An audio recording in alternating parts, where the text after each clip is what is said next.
की स्क्रीन पर एक सेल है।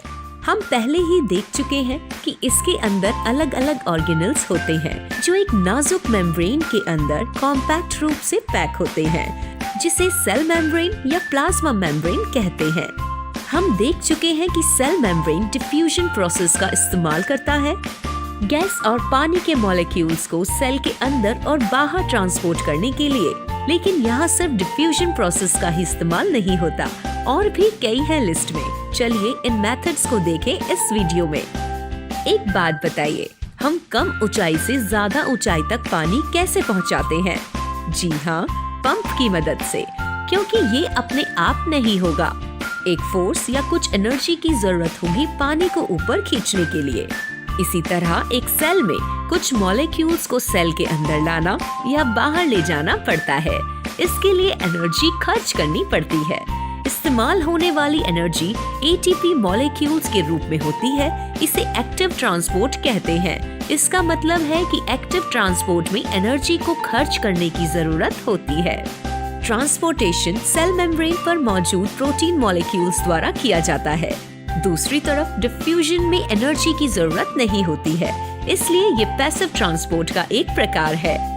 इसलिए एनर्जी खर्च किए बिना मॉलिक्यूल्स की मूवमेंट पैसिव ट्रांसपोर्ट है, जैसे कि डिफ्यूजन के केस में। उसी तरह एनर्जी के खर्च पर मेम्ब्रेन के पार मॉलिक्यूल्स की मूवमेंट एक एक्टिव ट्रांसपोर्ट है। अब हम ऑस्मोसिस नाम के एक दिलचस्प कॉन्सेप्ट को जानेंगे। क्या कभी ऑस्मोसिस टर्म हमारे सामने आया है? जी हाँ, कई बार। लेकिन इसका क्या मतलब है?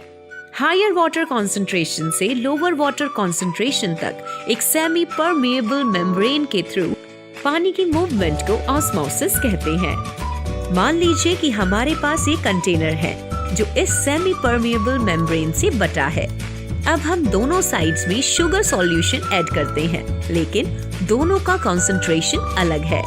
यहाँ हम कॉन्सेंट्रेटेड शुगर सॉल्यूशन ऐड करते हैं, जबकि यहाँ पर डाइल्यूट शुगर सॉल्यूशन। इसका मतलब है कि इस सॉल्यूशन में पानी का कॉन्सेंट्रेशन स्पष्ट रूप से ज्यादा है दूसरे की तुलना में। कुछ समय बाद हम पानी के मॉलिक्यूल्स को पार्टीशन के इस तरफ से दूसरी तरफ मूव होते हुए देखते हैं, और ये मूवमेंट कितनी देर तक होगी? ये तब तक होगी जब तक पानी का कॉन्सेंट्रेशन बैलेंस नहीं हो जाता, यानी कि दोनों तरफ बराबर। ये कुछ और नहीं बल्कि ऑस्मोसिस है।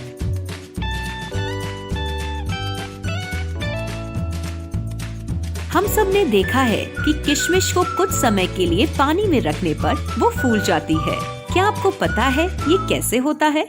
जी हाँ, ये ऑस्मोसिस का प्रोसेस है, जिसके कारण ये किशमिश फूल जाती है। जी हाँ, आपने मुझे सही सुना।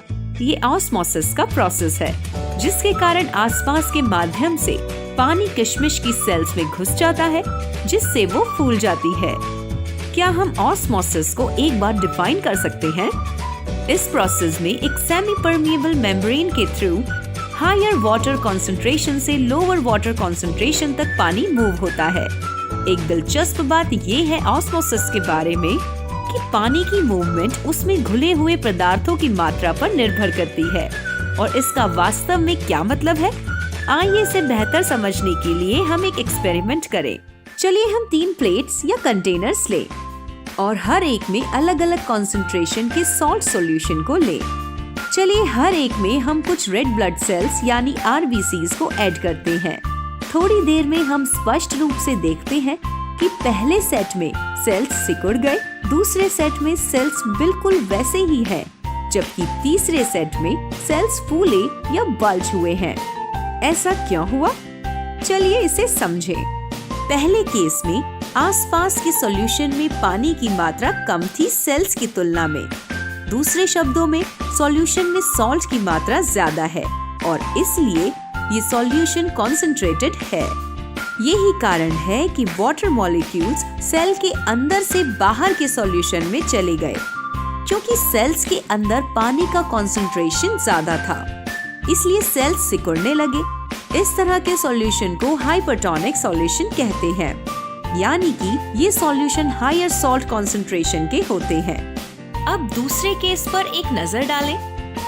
यहाँ सेल मेम्ब्रेन के दोनों तरफ सॉल्ट और पानी का लेवल समान है, यानी कि सेल के अंदर और बाहर। यही कारण है कि पानी की मूवमेंट में बैलेंस था। हम इससे क्या समझते हैं? इसका मतलब है कि पानी की मूवमेंट दोनों डायरेक्शन में समान था, जिसकी वजह से सेल का साइज नहीं बदला, ये वैसा ही रहा। क्या आप जानते हैं इस तरह के सॉल्यूशन को क्या कहते हैं? इसे एक आइसोटोनिक सॉल्यूशन कहते हैं। दो सॉल्यूशंस आइसोटोनिक होते हैं जब पानी का कंसंट्रेशन सेमी परमिएबल मेम्ब्रेन के दोनों तरफ समान होता है। अब हम तीसरे सेट पर फोकस करते हैं। इस केस में सेल्स एक डाइल्यूट सॉल्यूशन से घिरा हुआ है, जिसमें पानी का कंसंट्रेशन ज्यादा है। खुली हुई सॉल्ट कम है और पानी की मात्रा ज्यादा है, इसलिए पानी के मॉलिक्यूल सेल्स के अंदर चले जाते हैं और इस वजह से सेल्स फूल गए हैं। इस तरह के सॉल्यूशन को हाइपोटोनिक सॉल्यूशन कहते हैं। दूसरे शब्दों में सॉल्यूशन जिसमें पानी का कंसंट्रेशन ज्यादा है दूसरे के मुकाबले में। ये तरह तरह के सॉल्यूशंस और उनकी अलग अलग कॉन्सेंट्रेशंस हैं, जो सेल्स और प्रेशर सस्टेन करने में और जीवित रहने में मदद करते हैं। ऑस्मोसिस के इस सिंपल प्रोसेस से प्लाज्मा मेम्ब्रेन के आर पार मॉलिक्यूल्स की मूवमेंट भी प्रभावित होती है।